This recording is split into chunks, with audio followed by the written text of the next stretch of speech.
I don't want in my adult life another man to tell me when to wake up and where I can go and when I can eat 5 out of the 7 days a week until I die.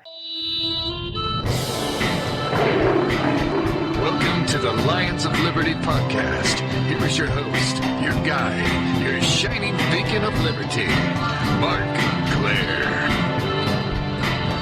Welcome back, my friends, to the Lions of Liberty podcast, where I strive to advance the ideas of liberty through some interesting conversations. And we've got another one here for you today in this, the 174th episode of this program. You can find today's show notes over at lionsofliberty.com/174. But first, I need to tell you about today's sponsors at Health Excellence Select, because health sharing has completely transformed the way I deal with my healthcare. And with Health Excellence Select, you hardly need to deal with anything, so you can actually just focus on being healthy. To learn more, head over to lionsofliberty.com/health. My guest today is the host of the Higherside Chats, a show which delves into many interesting subjects, some of which might be considered fringe, or dare I say it, conspiracy theory. He drinks a little drink, he smokes a little smoke. He is, of course, Greg Carlwood. Greg, are you ready to roar? Hey, man. Yeah, never been more ready. Let's do it. All right. Awesome, dude. Now, Greg, as I mentioned to you before the show, I've really become a big fan of your show the last few months. And I guess since I was a kid, I was always sort of fascinated, like a lot of us, by the kind of the weird stuff out there, the Art Bell type stuff, UFOs, Bigfoot, you name it. But one thing that always kind of turned me off from a lot of these other conspiracy based shows, I guess you might say, is sort of the hyperbolic fear-mongering that often comes along with it. And you really take a totally different approach. To me, you come across as someone who's genuinely interested in seeking the truth. You're really open-minded, really curious, and you're not out there trying to sell me, water, anti-fluoridation kits, or 17 years of food for the coming apocalypse. So it really is a refreshing approach. Yeah, man. Thank you for that. I'm glad people recognize that, because that's really why I started the show. I was a big fan of these kind of shows and these kind of topics, but there are only a few different channels in which to get this kind of information. And yes, I always felt like the rapper was just not for me, whether it's a completely conservative right-wing Christian slant or something like Coast to Coast that I felt like didn't really go deep enough into some of the subjects. So yeah, I appreciate that. That is what I set out to do. And it's good to know that it's kind of working. What about Coast to Coast is there that you think didn't delve, in too deeply on things? Because that's probably the most popular show out there that is considered a quote unquote conspiracy show. It's on, hundreds and hundreds of AM radio stations. It has millions of listeners. So what criticism would you have of that format? Well, format is exactly the word. It's because they're on traditional radio, they have to take a break every 10 minutes. And I feel like as soon as they start to get into something, they're taking a break. And, the big criticism of George Norrie is the pun that he's George Snorri. I like those kind of jokes, and I'm just giving him a hard time. What he does is not easy. Being on the air 5 nights a week for 3-4 hours. Yeah, that's intense, but it's probably the format, as well as because they're in the traditional radio wheelhouse, they're on a station across the country. And those stations are always the conservative Christian stations. So then when you go to the phone calls, it's always that kind of stuff. And I guess that's kind of my beef. I don't come from that world. And I just constantly having to get back in the game. Like, okay, we're back from break and we were talking to Dr. Stephen Greer about UFOs. Now, Stephen, what do you think UFOs are? And it's like, what do you think UFOs are? Come on, man. You've had this guy on your show 10 times. Like, let's get past the 101 stuff and get a little bit deeper. So it's always very surface, and you do quite the opposite. You really dig really, really deep into every subject. You spend a lot of time on your episodes. You can tell just listening to your interviews the amount of research that you put into anything, which definitely comes across in your questioning. Thanks, man. Yeah, there's probably guys out there who could do it with less work, but I definitely put a whole lot of work in to getting familiar with people's books. Sometimes I have to read 3 or 4 books just to get up to speed, and I don't mind doing it. I consider this my job, and a lot of hosts, they don't do that background work, and it really shows on the interviews. And you're talking to people that I think are some of the brightest, most interesting minds in the alternative community that can't get a good platform. You really owe it to yourself to do the due diligence, and to your audience, because sometimes the host is just like, oh, let me get this guy and I'll just throw him up there and we'll have a casual conversation and he'll do all the work to make my show interesting, And I think that's a flaw. And I think that happens in a lot of the podcasts that are out there now, because they see the big guys who can do it very casually, like a guy like Joe Rogan, who has a whole lifetime of casual conversation and practicing the art of language. A guy who's just getting out of college, I don't think, if he doesn't have the background, can really go that same route and just try to make casual conversation. Sometimes preparation is a little bit better. No, it's super important, and that's kind of the approach I've taken to my interviews and my shows as well, because, there's a lot of shows out there in my niche, in like the libertarian sort of community, and a lot of them are good in terms of there's a lot of information, but, they're not really conversations. They don't come across as real conversations, and a lot of them come across as scripted. I'm going to read back these 10 questions, and you're going to give your 10 answers that you give on every single other show you do, yes. And that's what we're just going to put out there. But if it's not unique or interesting or different than the 10 other interviews this guy did, then, it's kind of a waste of time, waste of everyone's time. Yeah, then what are you doing? Exactly. I always try to listen to people's previous interviews and touch on that work, but we're going to stray from the traditional script because some guys, especially if they've been authors for a long time, they're used to doing the rounds on the promotion circuit and they're used to their 10 or 15 bullet points and everybody just kind of plays along. I've learned that as I've gotten bigger. I didn't realize that when I first started, that it's kind of a dog and pony show a lot of times with hosts that have relationships with marketing people and certain publishing houses, and then you do the dance. And a lot of times the content really is lacking a lot of heart because it's a commercial, basically. Exactly. Well said. It is a commercial, an extended infomercial. So, Greg, how did all this start for you? How did you first get the inspiration to start your own show, your own better version of the kind of stuff you've been hearing out there with the Higherside chats?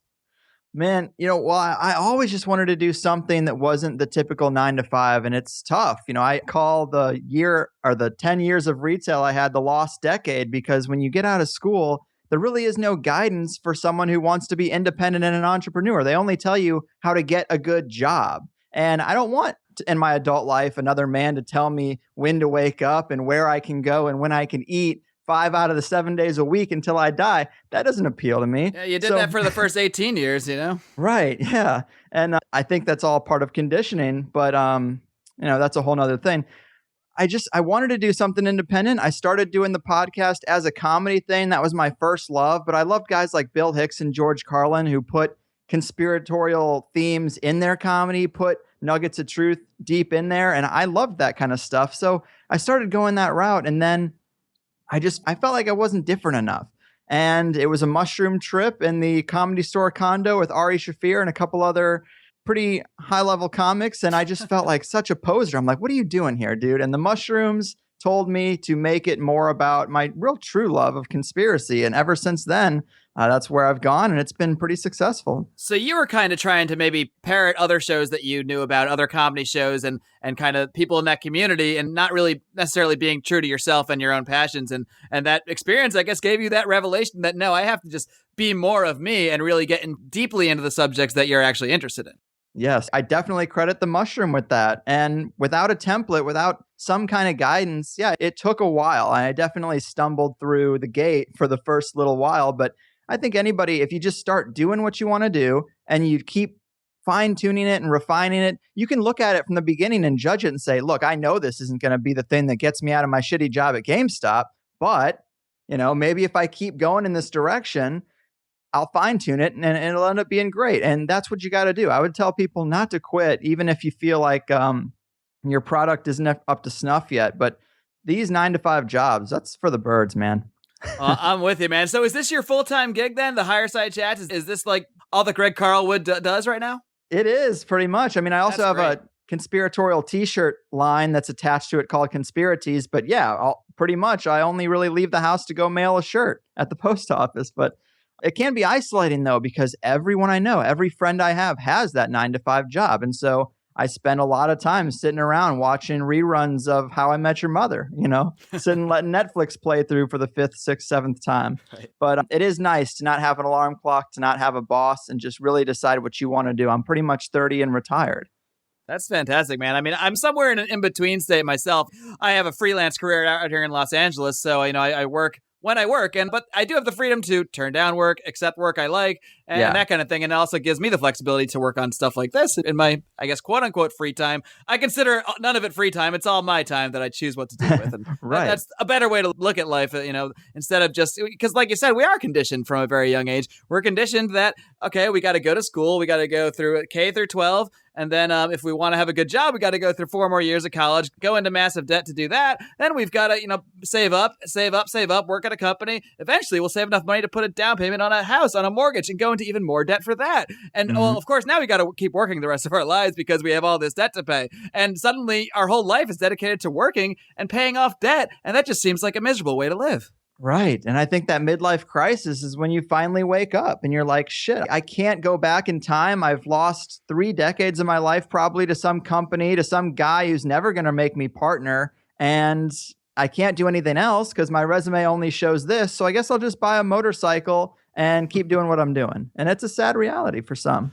Very much so. So, Greg, let's get into a little of the meat now of some of the stuff you cover in your show. And I don't want to blow my audience's mind too quickly, so maybe we'll get into some of the weird stuff later on. But why don't we just start off with, what are some of the conspiracy theories, I guess, that you've discussed or looked into that seem, I guess, the most, I don't want to say legitimate to say others aren't legitimate, but with the most evidence behind them, the most compelling theories that you can just say, even if you don't know the exact theory to be true or not, that there's definitely something to it and there's definitely some, absolute hard legitimacy.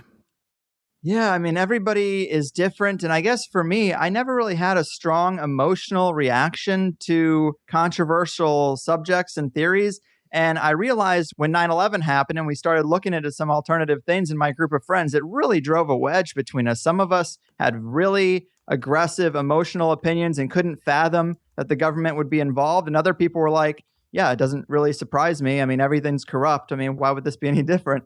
And so I know what you're saying. Some people, when you bring up certain ideas, they do get really emotional. And I'd say, from my perspective, it's not being open-minded and looking at the facts, but I'd say the history of false flags is a big thing we tackle. It's kind of ridiculous when you look at all the wars and conflicts, how many of them start with a false flag, which is, of course, basically a country attacking itself or staging an attack to justify war. I mean, the Gulf of Tonkin incident is probably the most well-established one at this point that got us into Vietnam.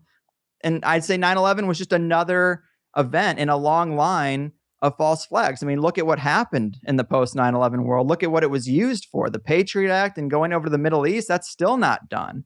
So I think you can look at a lot of these events and just see why they take place and look at the larger template of history, and it becomes a little more apparent. I'd say also that power is largely consolidated to just a few groups. The Bilderberg Commission, the Council on Foreign Relations, the Trilateral Commission, these are the groups that really run the planet in a sense, because when Obama was running the first time, I was really excited. I drank the Kool-Aid and I was like, wow, this guy is actually going to be the internet candidate. He's not Hillary Clinton. That's the establishment candidate. So we got this internet guy. I was starting to make a living on the internet. Exactly. I really did. And that will never happen again. But I voted for the guy and I was really excited about his cabinet. I was like, wow, we're going to get somebody who picks scientists, who picks great authors and economists. I was hearing people talking about he was going to choose the author of Freakonomics for his economic advisor. I'm like, that is so amazing because I love that guy. And I just thought we were going to have a really radical change, and it didn't happen. When you look at who he chose for his cabinet, it's all CFR members, and that's how you can tell. That's the people who really run the planet, the think tanks behind the puppets, the puppet masters, the apex of the conspiratorial pyramid.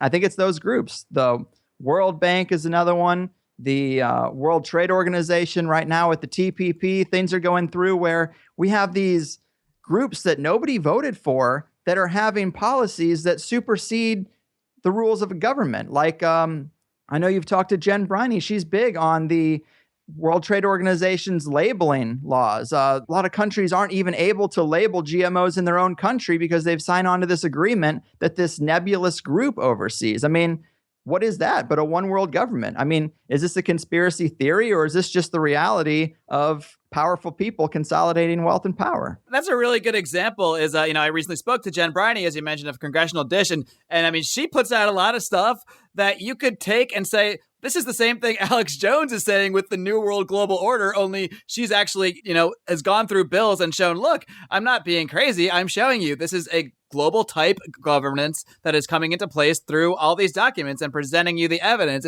At some point, we have to say, you can call it conspiracy and use that word to sort of downplay something. But when you have documentation and you have certain facts, at some point, it's just a fact. It's just reporting what's occurring in the world. It doesn't all have to be the realm of theory.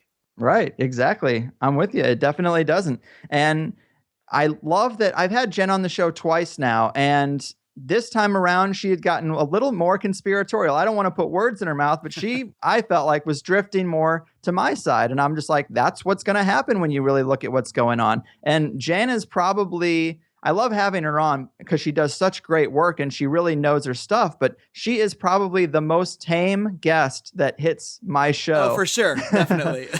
But it's important. We can talk about the skull and bones and the Illuminati and all these different groups, and we can talk about the rumors and the whispers of things that are going on. But when you look at the meat of what's going through Congress, what's being written down on paper, I mean, that is the crux of these bigger ideas. That's where we see them implementing these things.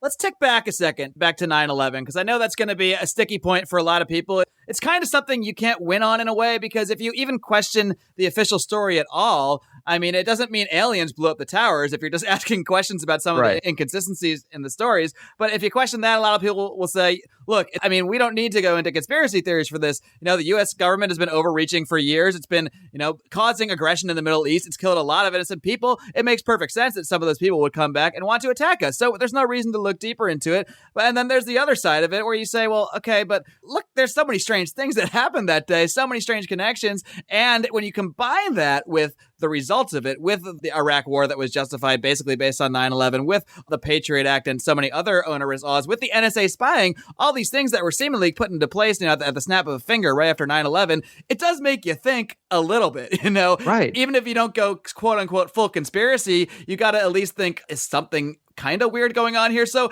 I guess what are the biggest sticking points for you on 9/11? What are some of the actual facts you can point at to point at that something is at least amiss with the official story? And I just to butt in before you even start, I mean, one to me that's obvious is the 28 redacted pages from the actual official report. Now, most people would expect the official report to already possibly be a cover-up of some kind. So the fact that they need to actually cover up a portion of a potential cover-up to tell you something's weird. Right.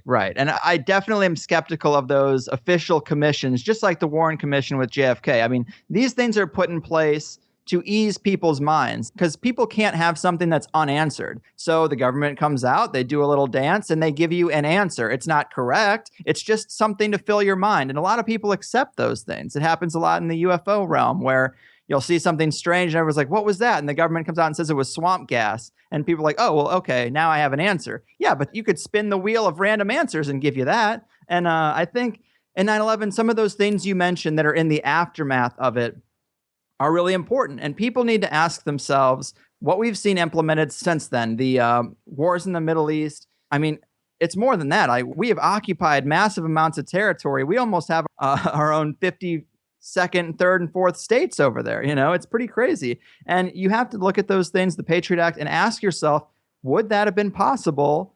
Would all the surveillance and NSA stuff be possible if it weren't for 9/11? 9/11 was so needed for that. And I think that gives you the answer. Also, a lot of people have hangups about, well, why would George Bush and Dick Cheney kill their own people? They wouldn't do this to their own people. And that's a fallacy. I don't think that they consider us their people. We're not rich. I think the 1%, this upper crust, they are looking at everyone as peons, as batteries, as people just smart enough to run the machines of their companies, obedient workers. And, they killed, maybe a couple thousand people. What are they doing all the time? Poverty is one of the most ingenious weapons ever. And they use it against people in this country. They use it against people around the world. I mean, they're responsible for a lot of death and no one bats an eye. So I don't understand why, because they're Americans, George Bush would have a problem with it. And I'm not saying George Bush necessarily did it himself, but he's part of a larger cabal, I would say, that definitely is instrumental in orchestrating these kind of things. I think George Bush is just a puppet. He seems like a goofball, but his dad was definitely not a puppet. And I don't think Dick Cheney was. I think those guys are more clued into what was going on, but you can't say exactly who did it. But I just think that if on that day, if you looked at the two towers falling and you didn't think that looked odd, you didn't think there was something there that was amiss, I probably can't convince you. But there are reports of people know about Building 7, I hope, but a third building that fell that day. There's actually reports that even more fell that day. That's the really confusing thing. I would recommend people look into the work of Dr. Judy Wood. She is that I hadn't heard before. I mean, I've seen the Building 7 video. I've heard reports of that, how that collapsed in a similar manner to the other two towers, but I never heard there were even more buildings now they're saying were also fell in the same way.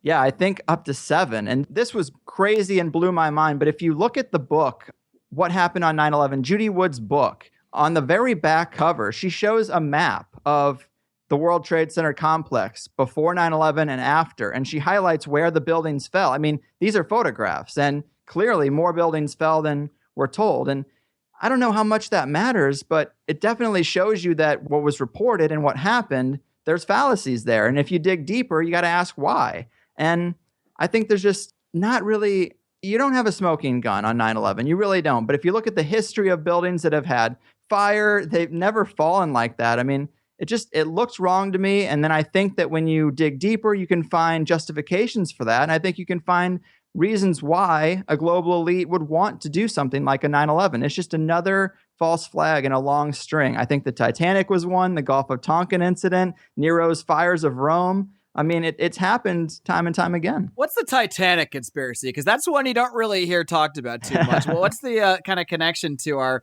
modern, I guess, system there? Because it does have a connection to, I guess, our current banking structure with the Federal Reserve. It definitely does. I had a guest, John Hamer, who has done a lot of research into this. But J.P. Morgan, one of these elite bankers that is part of the cabal that runs things. I mean, he brought the White Star shipping line in 1909. And that was 3 ships, and one of them was the Titanic. And he actually had a different ship that was damaged that they actually switched it around. And so he basically put people on a ship that was damaged that he needed to get rid of anyway, renamed it the Titanic, did a little bait and switch there. It's kind of a long, complicated story, but John Hamer has a lot of evidence that supports this. And on the ship was a bunch of the aristocrats who were opposition to the Federal Reserve. And J.P. Morgan himself was supposed to be on the Titanic, but he got sick and didn't go at the last minute. Also, he had a bunch of priceless artifacts that were supposed to be on the ship, but of course, he pulled those off too. So there's indications that J.P. Morgan knew this ship was going down. So that goes down just, I think, a year later. I think it was 1909. And then in 1910, Jekyll Island, that's where the people who met and created the Federal Reserve had their secret meetings on Jekyll Island. And they actually pushed through the Federal Reserve on Christmas Eve shortly after. And I think all this stuff happened between 1909 and 1913. So it's like a very quick succession. And how funny that the opponents to the Federal Reserve were now killed in this accident. And there was another weird element that another ship that J.P. Morgan had, I believe it was called the Californian. This was the ship that was in the nearby area where the Titanic sank. The Californian was out there in the ocean and only had one thing in its cargo hold, 3,000 sweaters and blankets. Wow. What's that about? That's so what's the theory there, that they were going to come rescue people, I guess, with that ship? Or, I mean, what? That is the theory, is that they had some kind of contingency thing where they were going to rescue people, and people were rescued. The key people that were supposed to die, the key people that were opponents of the Federal Reserve conveniently died, I guess you could say. But then J.P. Morgan is speculated to be one of these hands that is a shareholder of the Federal Reserve. The Federal Reserve, no one really knows who the shareholders are, but I'm sure if J.P. Morgan helped orchestrate this by using his ships. And he also got a huge insurance check, which is another connection to 9/11. Larry Silverstein, who owned the World Trade Centers, got a huge insurance check for them falling. So this is, again, how the elite work. They carry out these things and they're making money on the front end, on the back end, and everywhere in between. It's just fraud and corruption. But I wouldn't be surprised to find out that if you looked at the Federal Reserve shareholders, J.P. Morgan and his legacy has a hand in that for what they did to help it get pushed through. But that stuff's all secret, even though this is the quote-unquote public institution. It's not public at all. I mean, it's kind of a public-private quasi-partnership at best, but they're essentially their own company that can just print as much money and do whatever they want to with money as they want, and yet we can't even see who's actually the shareholders of this company, which seems a little crazy. It is. That's a huge problem. And people might say to some of this stuff, I'm kind of paraphrasing a huge body of work done by this guy. Sure. I mean, you do entire multi-hour episodes on these topics, so we're just scratching the surface on some things here. And that's why I say the name John Hamer. For anyone who doubts what I'm talking about, just go read his books. Put in a couple of days and read his 2 books and see if you find these things to be interesting connections, because I definitely do.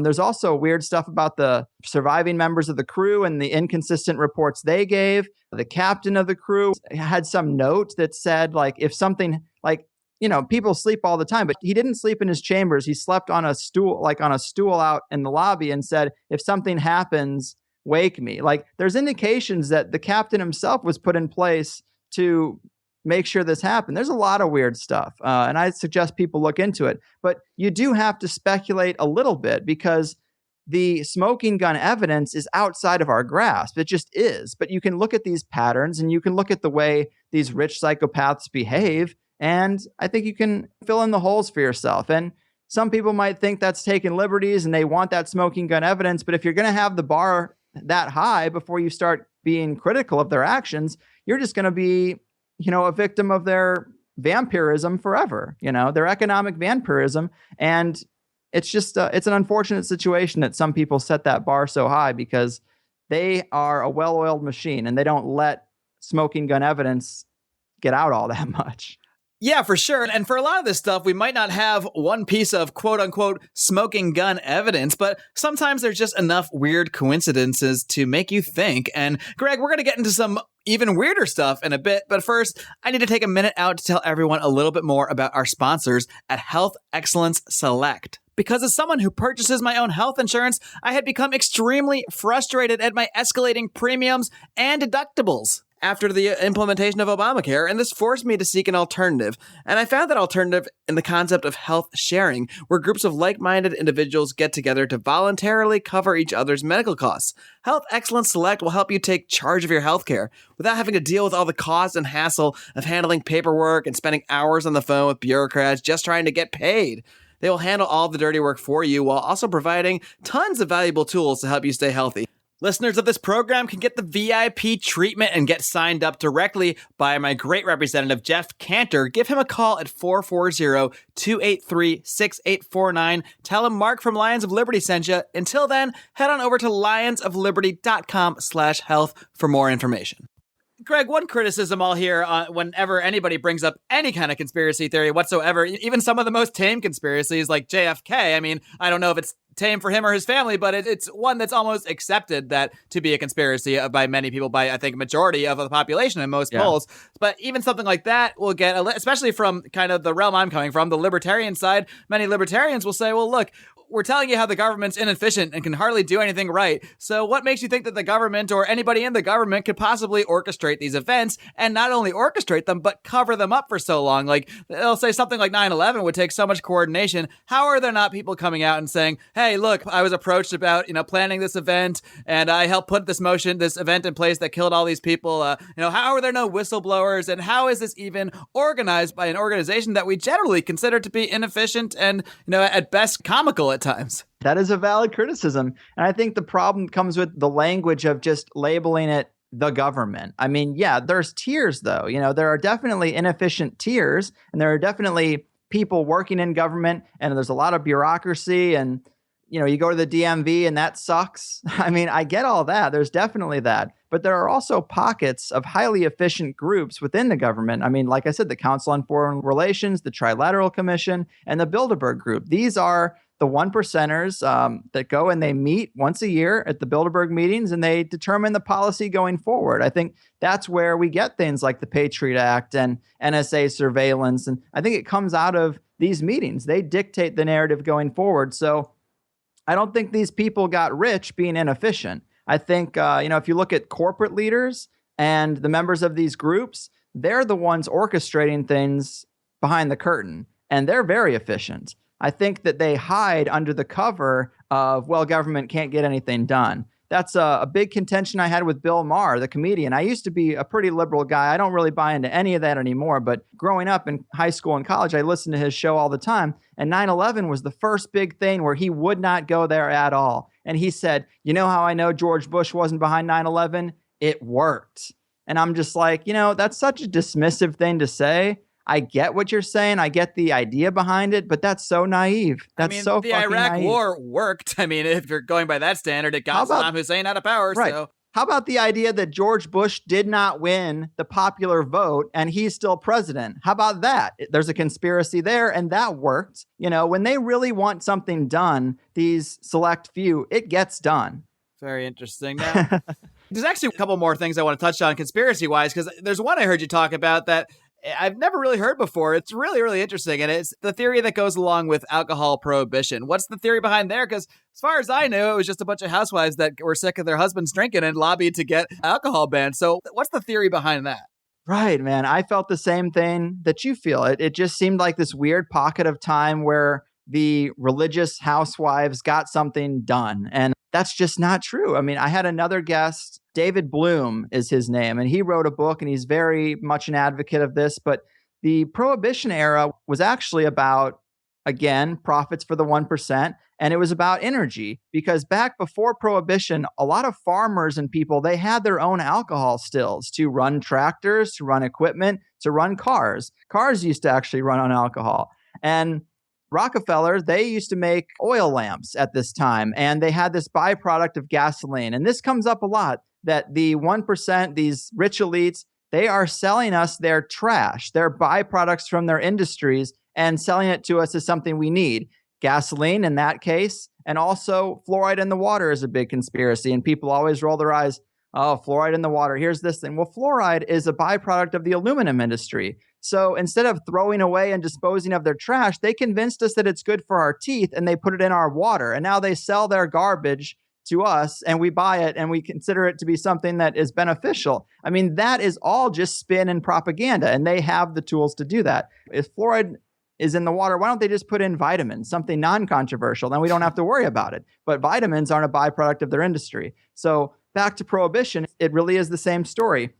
They wanted to get people to use only gasoline. People can't make their own gasoline from a still necessarily the way they can alcohol. So Prohibition comes in, and for a decade, they make it illegal. It's illegal to make, it's illegal to drink, it's illegal to have. And it's all under the guise that it's about consumption. But then 10 years later, people want to consume it again, and they put it through.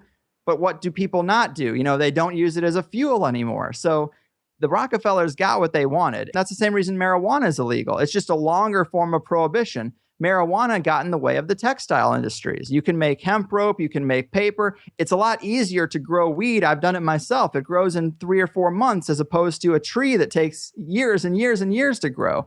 So it's a lot more efficient. But people can control it themselves. People can grow it in their own spare bedrooms like I've done. And you could use it for other things. I smoked mine, but you could definitely use it for textile purposes. And that's what they've taken away from us. The ability to kind of make your own way with your own fuels and your own textiles. Like, they took that away from the American people, and they've given us things that are byproducts of their industries that they control, and that's how they've secured their wealth. The other big thing they did is the education system.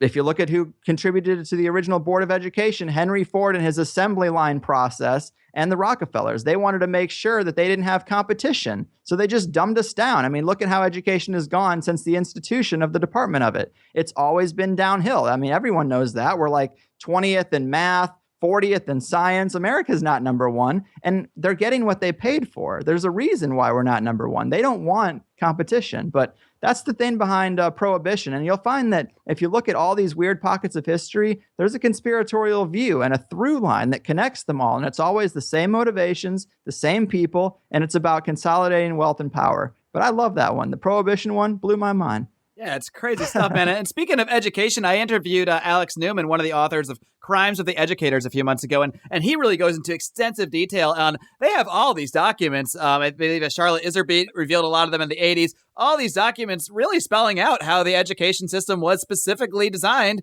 at least in this modern age, in the 20th century, to dumb people down. And I mean, you can argue with the conspiracy theory if you want, but look at the results. That's exactly what's happening. We have high illiteracy rates. We have people that are, I mean, if you look at an 8th grade test from like the 1900s, I mean, the 1800s, you're blown away that kids can solve these kind of problems because most adults today can't answer half the questions on these quizzes. So it's very clear that the population, whether it's a conspiracy theory or not, has been dumbed down over the years. And I'm sure there are many factors there, but there are documents, when you have documents specifically showing you certain things and you see the result, at some point you kind of got to throw your hands in the air and say, okay, there might actually be something to this.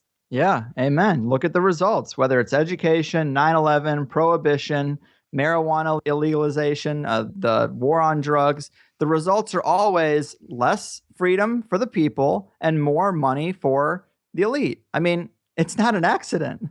Now, Greg, I mean, I'm already towing the line a little bit here, tiptoeing around it because, you know, the conspiracy word, you all know it more than anyone, that word is a trigger word for many people. If you even bring up something that can be conceived as a conspiracy theory, it immediately will often be shut down just by that very fact.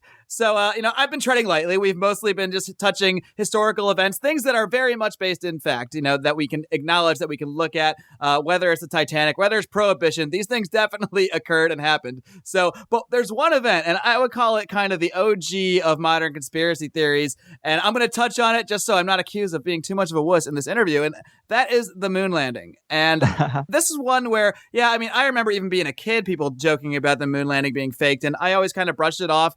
And even today, I would say I fall on the side of it probably did happen, but there's certainly some weird things that have come up about it. And the longer that mankind goes without revisiting the moon, I think it's been like 43 years, the more suspicious I get of it because, I mean, look at all this industry already going to space. You got Richard Branson planning flights to space, but if 43 years ago we could go to the moon, you'd think that 40 years later it would be even easier. And why isn't there a commercial, you know, all sorts of commercial exploration going on in the moon? So it's that stuff more than anything else that actually makes me question it more. So I know you're also skeptical of the moon thing. So why don't you just give us a few talking points on why we might want to question the official story of the moon landing?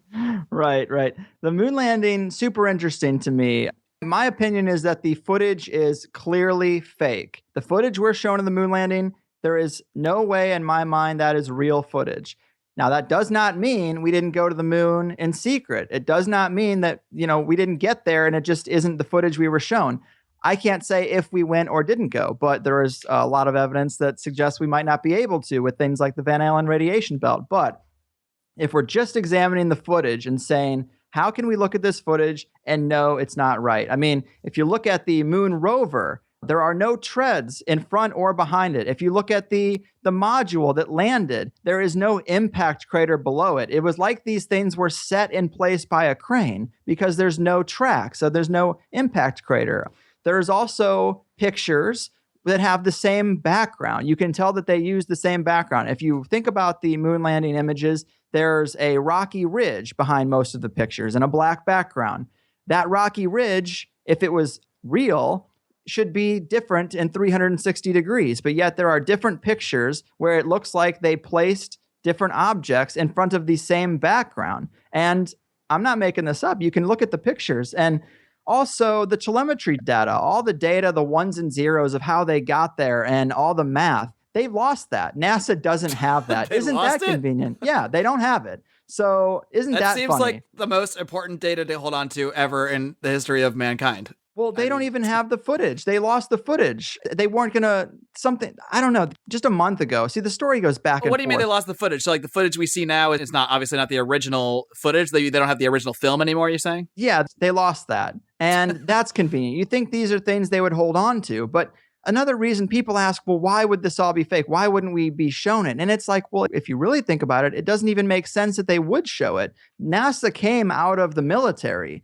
NASA is an organization that's working on America's biggest secrets. Do you think we're going to just put that out on television? So NASA is a bit of a PR organization, a bit of a front for what they're really doing. And when I heard that from one of my guests, Chris Knowles, I was like, yeah, you know, it doesn't even make sense that they would put our most technological secrets on the air like that. Why would they do that? It's just so Russia and China can know exactly what we're doing and we just put it out there right in the open. So I think that there is a justification for why it wouldn't be real footage. But I think then you can look at some of those things I mentioned, and anyone can look up, 100 reasons the moon landing footage is fake, and you'll find people just rattling off all kinds of things. I think the tread and the impact crater and the exact same background in the photo are the most compelling to me. But there are other things, like there's a rock that has a C carved out of it, which is common for stage props. I think that you could argue that was a hair in the lens or something, so I don't even use that one. But you don't have to. There's another one where the guy's helmet, the astronaut's helmet, has a strange light source coming from it that does not seem natural. It's like bouncing off the reflection. Well, that could be definitely a stage light. That would make total sense. So, but it could be anything, because I'm not in space, I can't tell. But when I see a moon rover that doesn't have any tracks, and I see the same background used, and I know that they lost the telemetry data, these are the things that I point to. So I think it's, to me, pretty clear. But also, one other thing I would add, I interviewed a guy recently, Jeremy Corbell. He's a documentary filmmaker, and he interviewed astronaut Edgar Mitchell, Dr. Edgar Mitchell, who is one of the Apollo astronauts who apparently went there. Now, Edgar Mitchell, if you ask him about the moon landings, he'll argue to his death that it happened, that he was there, that he walked on the moon. But he did note that when kids across the country, because all these astronauts go out and they talk to kids in schools, kids ask him, what was it like to walk on the moon? And he, honest to God, cannot remember.